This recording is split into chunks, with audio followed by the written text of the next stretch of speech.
Actually, can I ask you a question? Yeah. Sure. I'm Meredith Miller. I'm an architect, and for the exhibition, I co-curated Rights of Way with my partner in the Practice Milligram office. I'm James Graham. I'm an architect and historian.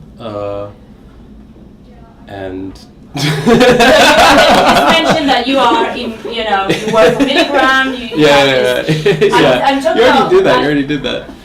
And just You maybe can say explain you're a something PhD about candidate. It's fine. and what Okay, Milligram's We'll about, do what that you one again. stand So we're for. just going to run tape and as Yeah, you go. Yeah. We'll Just follow to a rhythm. If Okay. you want to do it over, just stop and stop. Yeah. So Yeah, it gives me a little room to. We're going to edit. start making each other Yeah. go. Do you want me to introduce Milligram? Yes. Actually, Yeah, I think do you that. should. Yeah. You should. Okay. Milligram Office is an architecture practice run by myself, Meredith Miller, and James Graham. We founded Milligram in 2009, and we're interested in design at all scales, both architecture, urbanism, and smaller scale objects. So I'm James Graham. I'm one of the partners in Milligram Office and an architectural historian. I'm also a PhD candidate at Columbia University. I'm also an assistant professor of architecture at the University of Michigan. So both of us are involved in academics, but we're also running our practice, Milligram Office, and we're excited to be curating the show. It's been a really amazing collaboration. We don't want to take all the credit here. So James and I curated Rights of Way. We collaborated with Haller Yoon Architecture on the design for the exhibition. Who also designed the BSA space. Mm-hmm. And management design provided the exhibition graphics. Great. Right. So, the next question is, tell us about Rights of Way, and where did the idea of the exhibition come from? And if you could, please repeat the title of the exhibition. Just say, Sure. the exhibition Rights of Way, Mobility and the City at BSA Space. Mhm. We just Right. need to get Yeah, that yeah, in there. So just tell us how everything came about, Mhm. why are you talking about this, if that is your main interest, Okay. your practice, Yeah. Just want to center the look sort of towards the camera. Okay. Sure.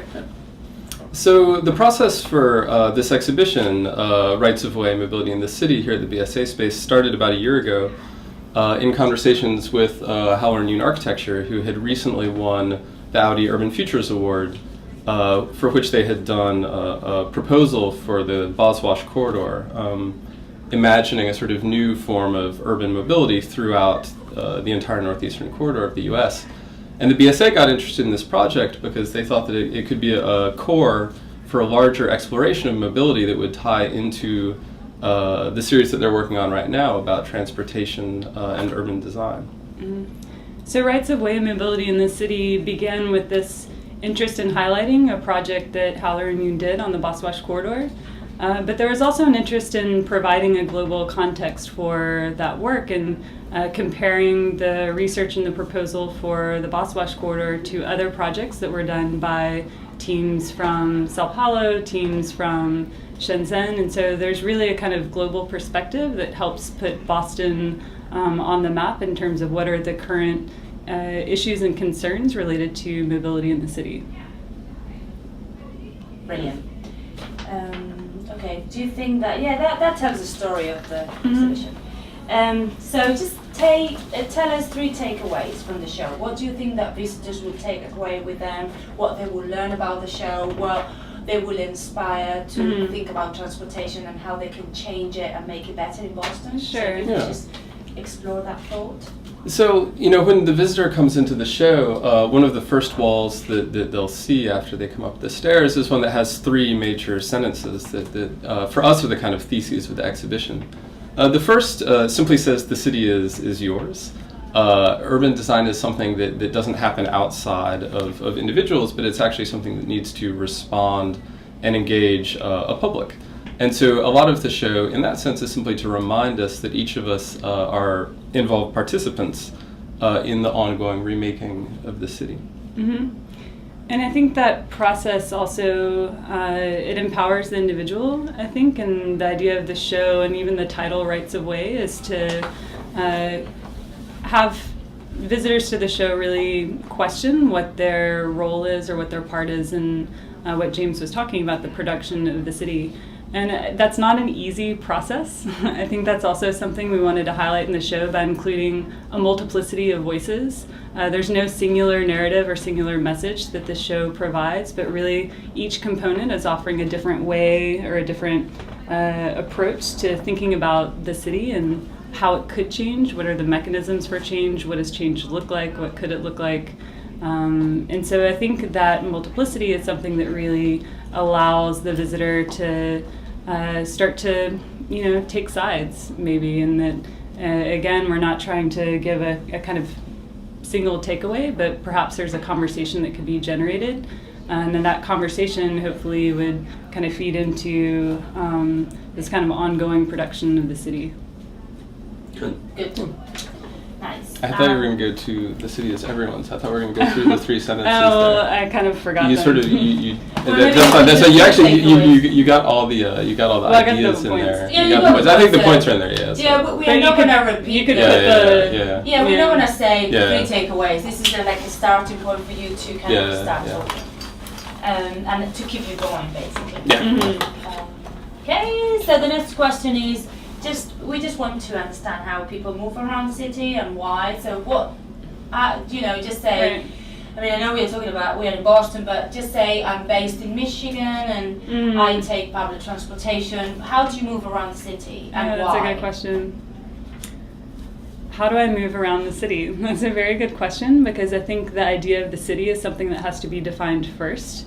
That an idea of the city is a kind of singular intact entity is something that I think the show really challenges. We have projects that are dealing with mega regions.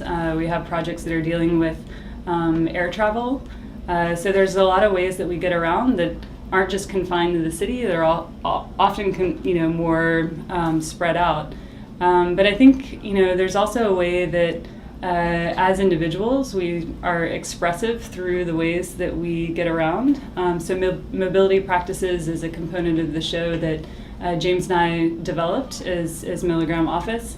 And I think that really highlights the many ways in which individuals express themselves in the way that they make choices about their vehicles, they make choices about how they outfit their vehicles, they make choices about how they inhabit the spaces of mobility. And so I think that's something that we're interested in too. It's not just about getting from point A to point B, but it's also how you get there.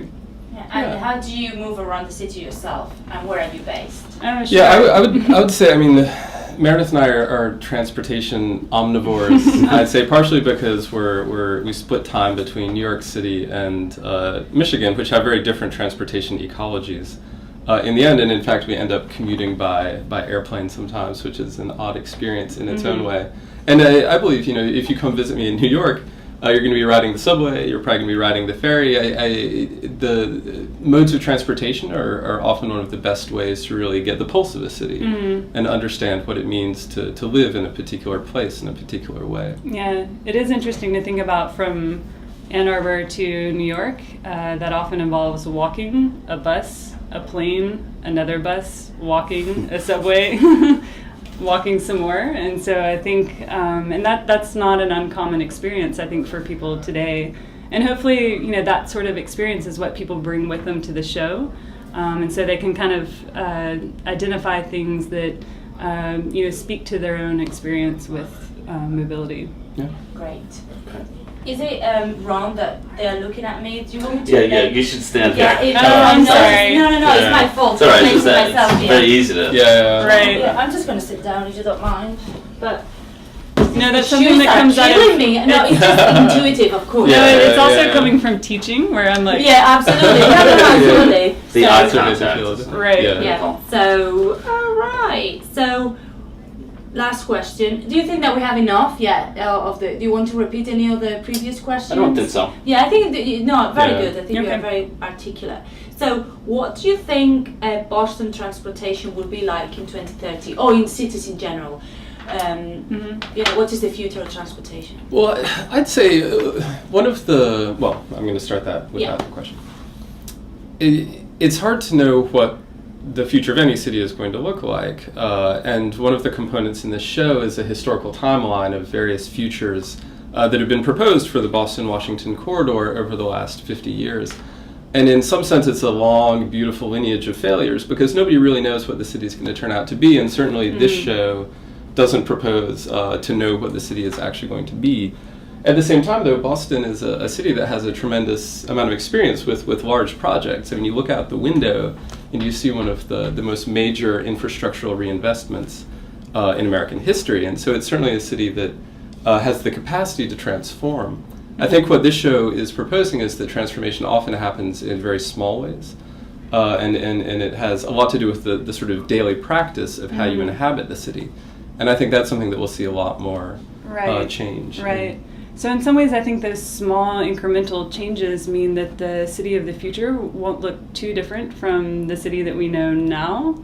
And I think a lot of the show is like looking for the instances of change that might kind of pass our eyes in a normal day. So kind of highlighting these processes that are already undergoing that maybe we don't think there's radical change going on, but there's actually a lot that's evolving as we live and as we make choices and as large and small projects are built.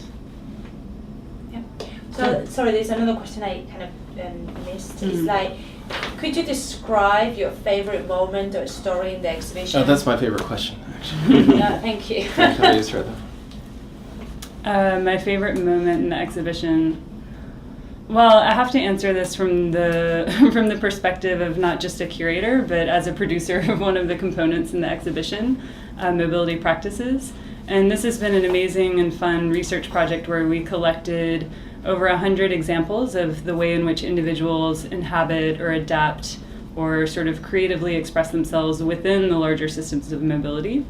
And just because we're finishing this up right now, my favorite moment, I think, is one of the 15 categories that we have in the Mobility Practices component is named Mobility Prosthetics, which is basically all the things that we wear sort of add to our bodies in order to make ourselves more adapted to spaces of mobility. So face masks, motorcycle muffs, ponchos that two people can wear on a motorcycle together. So these are ways in which we sort of add on to our bodies in order to sort of be able to inhabit environments of mobility. And I think that table or that platform that has these examples is really fun. I think one of the really exciting things that we're doing also is making use of the BSA's storefront space on Congress Street, which, along with a couple vehicles that have parked in the lobby, we have a projector that has a series of digital residencies, as we're calling them, where we bring in some different practices from around the world, different researchers, different scholars, who are staking their own claims about the realities on the ground of their own cities and the cities that they research. And that sort of ongoing dialogue, I think, is something that we're really trying to encourage and promote in the show. And it even boils down to the little magnet installation that we did on the staircase as you enter the space, where you can rearrange the sort of magnet poetry to stake your own claims about what Boston can be and should be. And we hope that will be an active site of people engaging in a bit of dialogue themselves about what mobility in the city ought to be. Great. Good. So that's great. Brilliant. Could we redo the intro? Yeah, let's do that. Could we have Meredith just say, hi, I'm Meredith Miller. I'm an sorry, architect and did I say professor too at the University of Michigan. And then I'll say, okay. I'm James Graham, I do this. And then you say, our practice Milgram office is about that. Yeah, that's I great. think we Yeah. always want to have that in the. Because I I agree. think we got that one wrong. Sure. Yeah, we're warming up at that Yeah. point. Yeah. right. No, we're not going to repeat most of the questions, so this is great. Yeah. Okay. Roland. Hi, I'm Meredith Miller. I'm an architect and assistant professor of architecture at the University of Michigan. And I'm James Graham, and I'm an architect and a doctoral candidate at the Columbia University Graduate School of Architecture. We have a practice together called Milligram Office. We focus on architecture. Sorry. There it went. Yeah. Oh, we can repeat that Yeah. part. That's. Yeah. We do the. I'd say just start out taking it straight through again. Just- Yeah, Okay, sure. Okay. Hi, I'm Meredith Miller. I'm an architect and assistant professor of architecture at the University of Michigan. And I'm James Graham, and I'm also an architect and a doctoral candidate at the Columbia University Graduate School of Architecture. Our practice is called Milligram Office. and we just curated this show, Rights of Way, Mobility in the City, at the BSA Space in Boston. And our practice, Milgram Office, is a sort of experimental research practice that also builds. It's not very good. I like that. Let's stop it after what you just said. That was good. No, That was can good. I just say Milligram something? Yeah. Repeat from the milligram, we work blah blah, Mhm. and And we say curated- at BSA space, no the at the end. At BSA Sorry, space. and Okay. I know it's really annoying. Yeah, and no, it's a very that's marketing great. thing, That's but great. Well, Sure. let's just do that, and then we'll just say that we just curated it at the space, and that's that. We don't need to say Starting anything else with about the office. introductions. Yeah. Okay. Yeah, I think Yeah. so. I think that's enough. Yeah. Okay. Okay. Hi, I'm Meredith Miller. I'm an architect, and I'm also an assistant professor of architecture at the University of Michigan. And I'm James Graham. I'm also an architect and a doctoral candidate at the Columbia University Graduate School of Architecture. Our practice is called Milligram Office, and we just curated Rights of Way, Mobility in the City, at BSA Space in Boston. Brilliant. Great. Thank you. Okay. Hi, I'm Sarah Gephardt, and I am a partner at Management Design. And I'm Federico. I'm a designer at management as well. Tell us what your role in the exhibition, what you did. We were called in by James and Meredith to work on the graphics for the exhibition, which is all of the signage, the typography, and the identity for the exhibition. All of the icons were made by Federico. And we worked on the color palette and that kind of thing. That's beautiful. No, I love that. I love the icons. We you just saw the leaf. Yeah, we tried looks to good. kind of integrate Yeah, them. no, it's nice. We basically forgot about cars and we decided to go a little bit more alternative. Yeah, that was Yeah. our goal. with Yeah, the so icons public to do- transport, yeah. walking, Uh-huh. and boats. We do architecture boats, cruises, so that Yeah. was relevant for us. Okay, Duck so boats. just Do you mind sitting back a little bit? Oh, sure. That's Sorry. great. No worries. Okay. and so you created the whole signage for the exhibition, all the graphics, the identity, and Yeah. well, let's tell us how did the idea of the graphics come from? Where the idea come from, and why you are choosing the icons, and focus particularly on the window, because I think that I want people to know the location and actually identify BSA space. So if you could talk about that. Okay. Do you? Well, the identity came out of wanting to make this a really accessible show and talk about fluidity and flexibility and mobility, not just being cars in roads in a city, but people taking it personally and coming up with new ways of transportation. So we came up with this icon system, which we wanted to be flexible. So it's based on the universal symbols, but then we've messed with them and created our own new ones. Yeah, and I also think that we were very interested in having something with sense of humor, and another of the ideas that was kind of behind the whole system and the icons and the typography as well was this idea of the continuous line and things getting connected and things getting disconnected, and that's why it's also good to see how you guys will be able to play with those icons and do your own connection and things like that. So yeah. Yeah, no, I love the idea, and because we are about design and architecture, I mean, I know we don't promote graphic design, but it's design. It's close. It's It's kind of always design. I don't know what. kind of- yeah. It's about and obviously it looks so good that it kind of is part. It kind of ties into our brand values. So that's what I love the window. And just tell us about. Appreciate if you just really focus more towards the camera. Okay, Maybe sure. I Yeah, wanna yeah, talk don't about look it. at me, Sure, don't look okay. at me. I'm intimidated by the I Just know. really look at He's it. Okay. such a horrible Yeah. creature sometimes. So just tell us about the window. Why, because before none of the curators or designers utilized the whole window area to promote the exhibition. So that I thought that was very clever. So why did you do that? I mean, it's obvious, but just explain it. Mm-hmm. I mean, I just think that it's really fun to there was like this space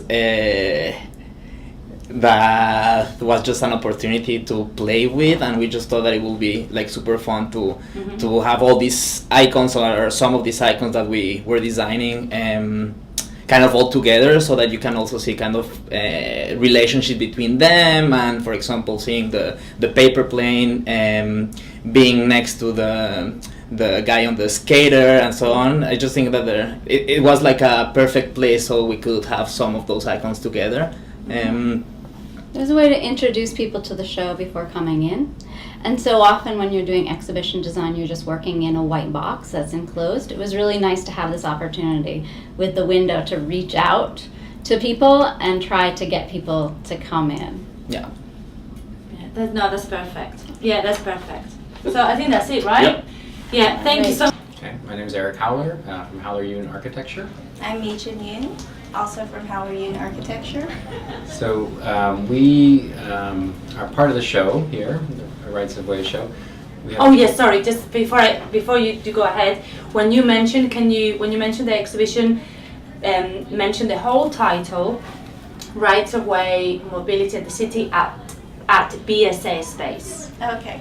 Sorry, it's a marketing thing. Yeah. So this time I'll say Howler Yoon Architecture, so we don't repeat it twice. Hi, I'm Eric Howler. I'm Mi-Jin Yoon. We're with Howler plus Yoon Architecture. So we are part of the exhibition here, Rights of Way, Mobility in the City at the BSA space. BSA, no D, no D. It's BSA Space. We don't have the article prior the name of the space. I'm Okay. sorry. Rights of Way, Mobility in the City, At BSA. BSA Space. At I know it is annoying. Can we repeat that? I know. I'm sorry. Okay. Hi, I'm Eric Howler. I'm Mi-Jin Yoon. We're with Howler plus Yoon Architecture.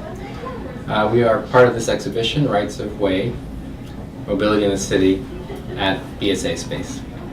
And our contribution to the show is a project that we did last year as part of the Audi Urban Future Initiative, where we looked at the future of mobility in urban contexts. Yeah, we specifically looked at the Boswash corridor, and our project was called Shareway 2030, really looking at sharing and switching in relationship to mobility in the future. So our project was set in 2030, and what's nice about the show is that there's actually work from the 1960s up until the present, a kind of historic framework for visionary schemes that conceptualize mobility in the region, in the Northeast, in Boswash. And there's also contemporary work in terms of the case studies that are on display that show contemporary urban ideas that deal with mobility and kind of experimental practices, so that the visions that we've presented for 2030 are actually put in the context of history and contemporary design practices. Could you talk about the project as well, so we have a balanced kind of Yep, interaction sure. between the two? Yeah, so let's see. What's interesting about the exhibition is we put together both the past and the future right in adjacency to each other. So looking at megalopolis and the development of the megalopolis as a concept and as a physical reality starting from the 60s, and those visions and how they affected practices, contemporary practices today, and their speculation about mobility and the city in the future.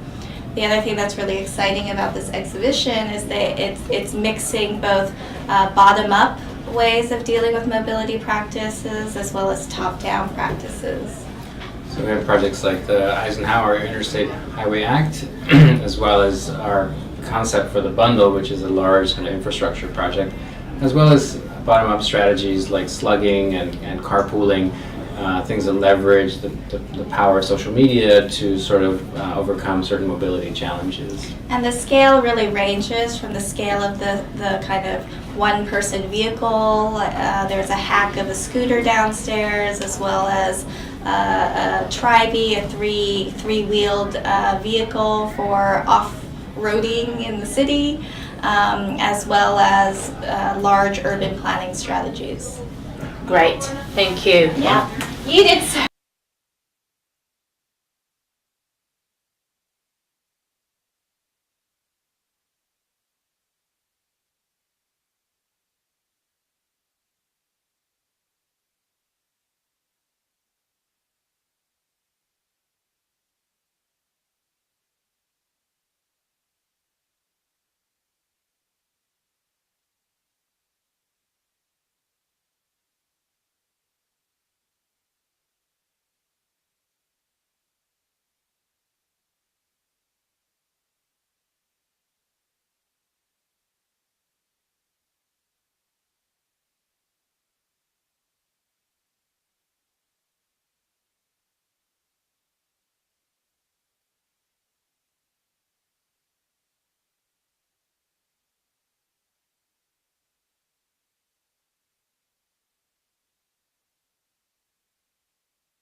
highway mobility in the city exhibition?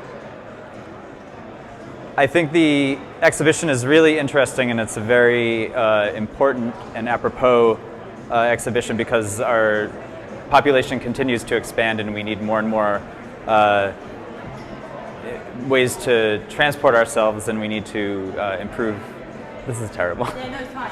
This is no good. Yeah, and then now I feel like I'm like And how do you think that Boston could improve transportation? What do you think that Boston should do? And what is your daily commute? Tell us about that and then answer how Boston should improve that. Okay. I actually don't have a car, and my daily commute is actually by foot. However, I do use the subway system a lot, and I think that the Green Line is less than ideal, and it would be great if they could convert it to a heavy rail system, but I know that would take a lot of work. And also, I noticed a lot of difficulty in getting people to and from South Boston. Brilliant. And East Boston. No, that's great. East Boston is not counting if you don't say that. It is hard. No, so you do that. So do the same and talk about your. Is she gonna ask me a question? Right. I'm like, I don't know. What do you think of the exhibition? The exhibition's great. I think it's really forward thinking and very interesting overall. I don't have a lot to So say. tell us about your daily commute and how you get to work, and what do you think that Boston should do to improve that? So I take the Orange Line every day. That's, it's not, the train smells, to be completely honest. It always has a funny little odor. It's not very reliable, although I will say that it's definitely improved since they put up the times about when it's going to come. Sucks that the Green Line still doesn't have that, because you can go to the Green Line, you just stand there for like 20 minutes being like, oh, I'm sorry, when is it coming? Because it just won't tell you. If you just missed one, you're seriously screwed for 20 minutes. Thank you. You shouldn't have said screwed. That's right. Now, what do you think of the exhibition? Okay, I think the exhibition is very well. Actually, can we start outside? Yeah. I think the exhibition is well executed. I think it's pretty easy to navigate, and I'm fairly familiar with the project. My professor was one of the architects, Eric Howler, and so I think it's really well displayed, really clear to read. So really enjoyable. So. How do you commute to work? What are your challenges on a daily basis? And what do you think Boston should do to improve that? Okay. Well, I'm in grad school still, so my commute to work is to the School of Design. And so I typically bike, and I also will bike for work purposes into South Boston. So I think the sort of biking infrastructure would be what would affect me most. And I think the relationship between vehicular traffic and bike traffic is something that's really sort of lacking in our areas of the city. There's areas where it's executed really well, but then the spaces in between that lack a bicycle lane or that sort of thing make it sort of difficult to travel safely throughout the entire city. So I think sort of a homogeneity of the system would be the best improvement that Boston could make. So, Brilliant. thanks. Thank you so much. Thank you. My take on the exhibition has been, so far it seems like a revolutionary way to travel among megalopolis cities. And I really hope that as the future progresses and we get more not only economical, but can we redo that? Yeah. Just be yourself. It's good enough. Okay.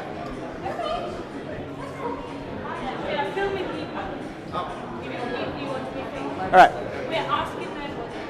So far the exhibit has been fantastic. I really enjoy seeing all the new ways of mobility and how naturally we can travel and reduce carbon emissions and move people from point A to point B more safely and more efficiently, because I believe obviously in this world we can't afford to not be efficient in the things that we do, especially in travel. So kudos to everybody who's been involved. The exhibition has been fantastic. and I really believe in the project going forward. And that's my piece.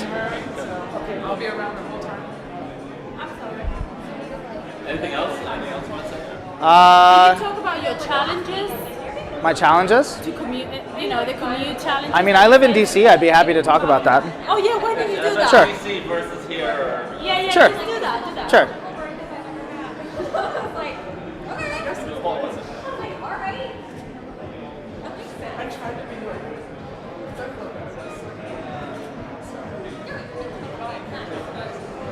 So far I've been very impressed with the exhibition. I live in Washington, D.C., so coming to Boston and seeing the T versus the Metro has been kind of a different experience. It's a little bit older line, and I believe in public transportation completely, but I'd like to see it a little bit more modernized, a little bit more efficient, making sure that it's economically sound, but also it's good for the environment. Our metro in DC is very far-reaching and definitely goes to a lot of different places in the city, just like Boston does. But our metros are a little bit more clean. They're definitely a little bit more updated, and I feel like they're a lot more energy efficient. Coming here, I love this city. I love the people. I love how clean it is here.